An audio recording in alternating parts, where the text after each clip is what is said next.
Way too often in our business, we're focused on a problem that we think is in the way, but it's actually not the real problem. And we're wasting time, money, and energy that could be producing results. So we got to figure out what's really in the way, what's at the block, and that can be in your blind spot. You are listening to Amplify Your Success Podcast, episode 397. And today I've got part 2 of my special growth series on the 10 stealth business growth blocks hiding in your blind spot. You ready for this? Let's get started. Welcome to the Amplify Your Success Podcast. Get ready to ramp up your revenue, amplify your impact, and make your mark in the world. This is the show for experts, thought leaders, and service professionals who want to shatter their limits and achieve that next level. You're going to find out from other experts and influencers how they made it. Now, let's get amplified. If you've been in business for a while and you still are not at the revenue you'd like, chances are you are hitting some pretty common stealth growth barriers in your business. Hey, it's Melanie Benson. I am known as an authority amplifier to expert-based entrepreneurs who are ready to reach 5- and 6-figure months. And this is a part of a special series I'm doing for my Amplify Your Success podcast on what I call the 3M method: messaging, monetization, and mindset that unleashes the magic in your growth. And for the last 24 years, I have been around the block a few times. I've had my own successes. I've had my own epic failures. I have definitely bumped into quite a few of these stealth growth barriers, and I'm pretty good at seeing them in the blind spots of my really talented clients. So I thought what I would do in part 2 of this series is to unpack the 10 way too common stealth growth barriers that may be in your blind spot and you're like, what is really going on here? And even if you don't resonate with them, you may have a little bit of an aha moment of something you need to optimize in your business. So it doesn't have to be working against you, but it may not be optimized either. So let me count these down. I'm going to start with number 1. And this is something that I'm seeing happen a lot. If you follow human design at all, human design is one of the tools in my toolbox that I use. Is becoming very popular. It's basically like the way our energy is formed, and it gives me a lot of clues into how people can really optimize their messaging and positioning in their marketplace. Well, the reason I bring that up is because different human design types tend to want to do a lot of different things. They have lots of different interests and passions, and they tend to bring that all into their visibility strategy, like their social media platform, or like having too many different websites. And this is a common problem, I guess you might say, is your audience doesn't get what you do. They don't know what the problem is that you solve. And ultimately, it leads you into being an invisible expert, because either you're doing way too many things or you haven't really figured out how to articulate how you solve the problem and what you can do to help people that you want to work with.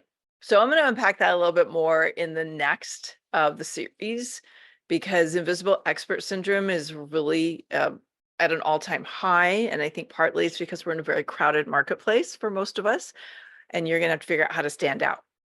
So let me bump into number 2, and that is, and this one's a little bit tricky to discover, but as you probably can tell, our marketplace is evolving at record speed. We have changes all the time. We have AI that's emerged very profoundly in the last 18 months to 2.5 years, depending on how you're tracking it. We have a shift in the coaching marketplace a bit. We have a lot going on, especially in the United States, in our political climate. So this all creates different needs in the marketplace. And what happens is the market evolves, the buying conditions of your best clients evolve, the sophistication of you evolves, like you continue to grow and have new interests and new tools and new talents and superpowers, but your brand and your positioning isn't evolving with it. I personally had a huge wake-up call around this in 2008, 2009, because the market was shifting. I wasn't savvy enough at that stage to really recognize it. I'm one of those people where it's like plant the tree and stay there. Like I want to keep milking my cows, so to speak. I don't like having to figure out all the new stuff at that time. And now I look at it more as like a big adventure. So you have to make sure that your brand and your positioning basically means how does your industry, your clients, your colleagues, people that might refer you business, see what you do as compared to the problems in the marketplace, right? Do you have clear positioning and people know how you're going to solve the problem for them? Back to number one. So if you're not evolving your brand and your messaging for that matter, and your positioning as the market's evolving, chances are you are invisible in the market. And this obviously creates a sales problem. Number three, and this is a tricky one as well. And I definitely see this very quickly in my clients when I'm unpacking their heck yes offer with them, that they're missing a clear brand, bold brand promise. And that might mean a lot of different things to different types of businesses. But in a market like we have right now, if you sound like everybody else, you're invisible. If you don't have a clearly articulated brand promise, like this is the problem I solve, or this is the outcome I deliver, it's very easy to pass someone by unless you've gotten into a conversation or you've stumbled into somebody's marketing that is like really compelling. And if you really study the standout brands, the people that do well no matter what's happening in the marketplace, they have a very clear brand promise. That brand promise has been time tested, it's proven, and they are really good at continually showcasing that in their marketplace. And that creates buzz and momentum for them. So if you don't have a clear, bold brand promise, it doesn't mean you're doomed. It means that you need to uncover that. You need to potentially have somebody unpack this with you, because oftentimes it's very hard to see the forest through the trees and see it for yourself. But if you are missing some of that buzz and momentum in your industry, chances are your brand promise is not clear, it's not articulate, it's not compelling, it's missing some energy, which we'll cover a little bit more in a minute. Number four, this is huge. You have messaging disconnects. This is probably the single biggest reason why I get new clients these days. I kind of have this unique lens into looking at people's messaging. I look at it from the perspective of the coach, but I can also look at it from the perspective of their audience or their community, because I've had so much experience in different types of businesses over the years. And what happens in a messaging disconnect is your message is invisible. Like it's either uninteresting, meaning it's too plain, it's generic, it doesn't stand out, it has no energy to it, or it's irrelevant. Okay, so if irrelevant message, basically you've neglected to build a bridge between the world that your potential client lives in, their desires, their problems, their unique cravings, right? Like the things that they're desiring and searching for, and your offer. And we take for granted that they're going to get it. Well, let me tell you, they don't.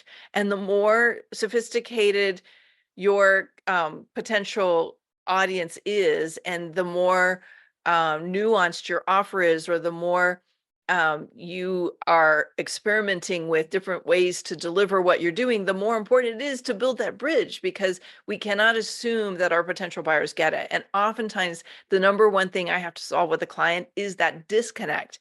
I was working with a woman who her big thing is she's very passionate about the kind of shifting the United States' relationship to the patriarchy, right?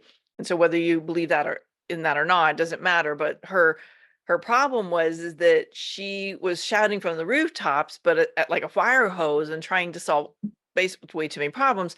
But there was no bridge between the world that her potential movement participant was in and the thing that she wanted them to do. So we had to build her messaging bridge. And it's not that hard, but it does mean you really have to understand some other things. Okay, so you really got to understand the bridge between your world and their world to get that one solved. And by the way, messaging solves a lot of problems. If you have a sales problem, you probably have a messaging problem. disguised as a sales problem. Okay. And oftentimes when things are broken in the sales mechanism, it's because your messaging is not landing right for your ideal client. All right. Next is kind of a cousin, if you will, to messaging problems is you have a sales problem and you are missing an essential selling trigger.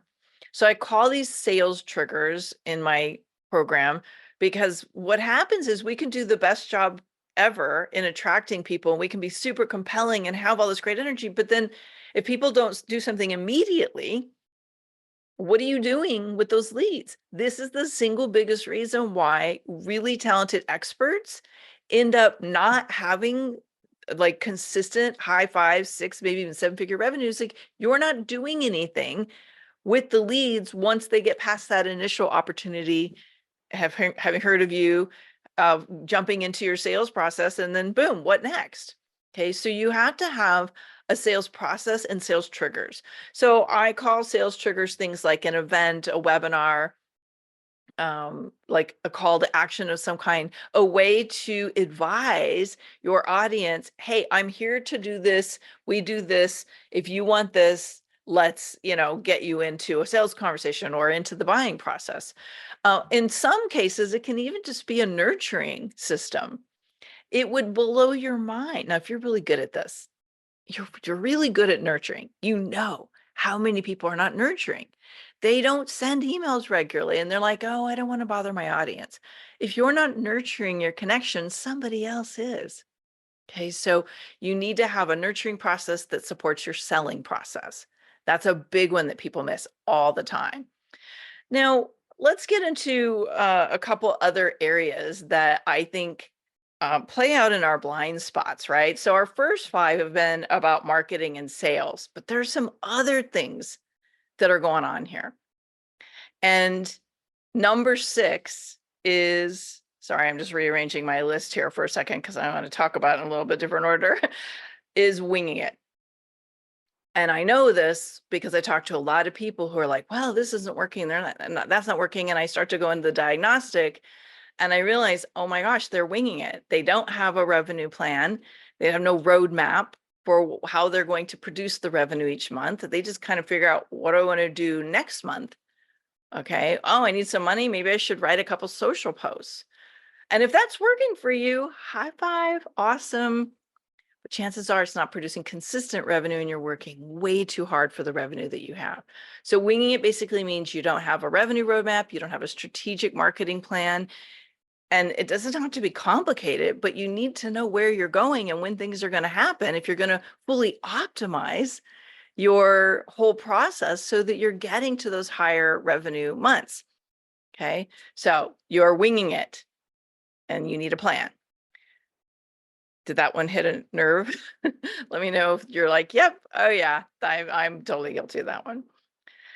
Number 7 is, and it's kind of, again, a cousin to winging it, and that is you're doing too much alone. You don't have enough support. And this one I know is complex because if you don't have your revenue goals met, you're probably thinking to yourself, I can't afford to hire the help I need. Okay. And what happens is you get stuck as the bottleneck to your growth. Now, there's a lot of layers to team. I'm not going to unpack this all here, but if you are doing everything by yourself or you don't have enough marketing admin, you don't have a tech person who handles the back end, and maybe even a personal assistant to help navigate a lot of the routine activities, chances are you do not have what you need to be able to grow. You're in maintenance mode. And this is why you're not growing and hitting new levels of revenue, because you're doing too many things on your own. And let's just face it, if you can't get to it, it's not going to get done, right? This is why people have opportunities that go dormant. So that's a big one. Number 8 is an overcomplicated business model. Now, there's a lot of information out there in the world of coaching and gurus who teach their 7 and 8-figure business models. And they're like, you need to have all these different kind of offers. I get it. Look, if you're in the beginning stages of your business and you're not even getting to consistent 5 figures, chances are you need to really simplify your model. If you're at those higher levels, the cost of a complicated business model will often erode your profits faster than it will grow you. So what I mean by an overcomplicated business model is you have too many different offerings that require too many different marketing strategies, and you need too much team to deliver on them. Now, I don't know about you, but I am really good at overcomplicating things. And I learned a super big lesson about this about a decade ago when a young man came to me and he said, "Hey, I really want to work with you. I really resonate with what you do." He had actually heard me on a podcast. I think it was John Lee Dumas's podcast. He'd gone back and listened to the beginning season. And he said, "I know I want to work with you, but I don't really get which of your programs I'm supposed to do. And I don't get what I have to do when I finish this one." And so I lost somebody who really wanted to work with me after our first session because I didn't have a clear customer journey. I had a way too complicated business model and the connection points weren't seamless. And I, at that point, was really kind of in between what I did before and what I do now. And I didn't have clarity. And I think that happens a lot when you've been in business for a while, is what you've done up to now isn't working, where you're going next isn't clear, and it gets complicated, right? Because you don't really have anything exciting. But also we can just have too many offers. We can have too much complication in how we deliver it. So think about, is your business model potentially costing you in profits, in energy bandwidth, in your peace of mind, because you've been sold a bill of goods to have a complicated or a multifaceted, I should say, business offering suite? I had a client one time who she was focused on 7 figures, and she'd been working with a coach for a while who said, "Hey, you should." So she was an accountant, and she had a great accounting model. She had a really awesome offering suite. And she had a coach who said, "Now you should teach other accountants to do what it is that you do." But the problem was, doing that meant she had to pause growing the accounting business and where her real, what I call that unique profit amplifier was, and grow this other business, which meant an entirely new audience. And so she was not growing the thing that she was good at to grow this new thing, like literally starting a new business. When we worked together, we did a VIP day, and I was like, hello, let's do this a little different. We unleashed her 7-figure business model by just quitting, or pausing actually at the time, but I think she eventually quitted the teaching other accountants to do what she did. Because it wasn't her superpower. It wasn't where the market had the most bang for the buck. She didn't have a machine built around it, and it was way too stressful, way too time consuming, and it wasn't ever going to deliver the revenue that focusing on her core offerings would. We simplified our business model. All right, so that's number 8. Number 9, you have not put in place the systems and infrastructure to sustain that next level growth. Now, as I'm recording this, I am in a painful investment of infrastructure. And nobody ever wants to invest in building out their systems and the infrastructure. But when you don't do it, things break a lot. And so, yes, we have to lay some foundational pieces in place if we want to grow and have that growth feels more seamless. When people talk about like effortlessly growing those 7 figures, they've laid the groundwork for foundational systems, infrastructure pieces, operational pieces, so that other people can pick it up and do what you do for you. And if you don't have those things in place, you're probably feeling pretty frustrated with your delegation. You're probably having some breakdowns in how things get delivered through other people on your team. Chances are you have a huge profit leak in your business because you're doing things that other people should do, could do, would do if they just simply knew how to do it. Okay, so you need to have the right systems and infrastructure in place. And when I hear from people that they've delegated, but they're kind of like still in those key roles doing too much, this is usually the culprit. Number 10, we're going to wrap up with this one on this particular episode.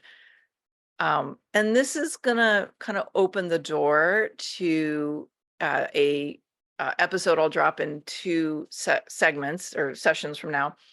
And it's about our mindset. And I know this one because I've done this one.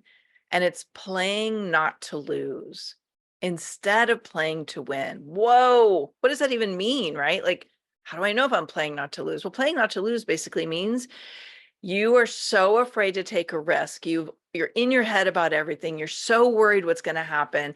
You're going to do just enough to not fail at something, but you're not doing what it takes to actually win. Now, I'm really wired to win. I am wired to win, but I've actually had enough painful failures along my way that I catch myself sometimes going, I'm afraid to lose.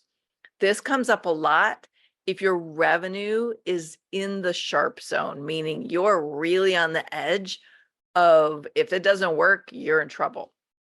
I had a client a couple of years ago, and I learned this with this person because they never really took action on these great strategies because they were so worried if it didn't work out, like what would that mean for the revenue?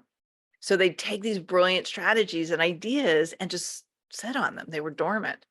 So playing not to lose is one of the ways in which we sabotage business growth by simply keeping things safe, playing a much smaller game, not taking risks, not doing something that someone may call you out on. This is another way that we stay invisible in our marketplace, is we're just so focused on not losing money, not losing time, not losing energy, not losing clients, that we don't gain anything.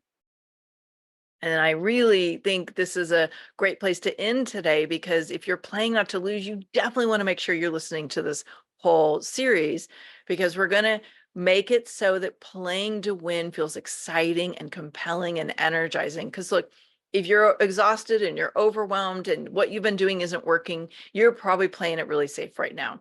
You're doing the bare minimum. And I get it. Like, look, nobody ever said running a business was going to be easy. And if they did, they're not being truthful. There is an investment of time and energy that we make in this because we're so passion driven. There's so much for us at stake. And if you've been playing not to lose, you got to reconnect to your big why. Why are you doing this? Why do you want to get out there? What's at stake for you? Right? Like, plug back into the juice. Figure out what it is that you really want to be. You don't have to be $1 million business. You don't even really have to be a 6-figure business. Now, I might not be the coach for you if you don't want to be at least a 6-figure business. Okay. Because that is the specialty I have, is taking people from the high 5 and early 6 figures into high 6 and 7 figures. That's where my magic comes to life. So, are you playing not to lose? Let's start being wired to win. Play to win. Get in the game called How Do I Make a Greater Impact, and do it in a way that feels expansive. Yeah, that gets juicy, right? So over the next few weeks, I'm going to continue to unpack my 3M method. And we're going to look at the areas where 5-figure and early 6-figure business owners are getting in their own way, and how you can make the second half of this year tremendously successful.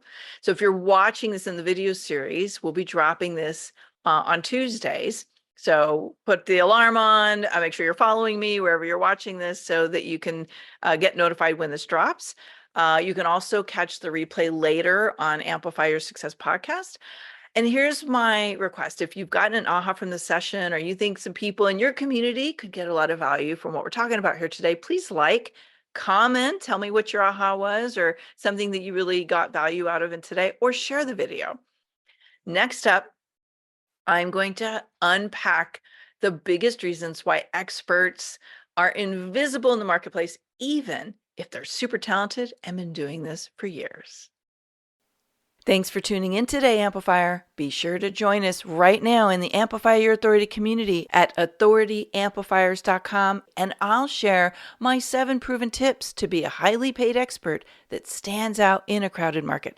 Plus, we're going to keep this conversation going, and I want to hear from you how you're going to amplify your authority and make a greater impact. Before you go, please take a minute to give our show and our guests some love over on your favorite podcasting platform. Subscribe, rate, and review. Leave your full name, and I'll spotlight you and your authority on social media.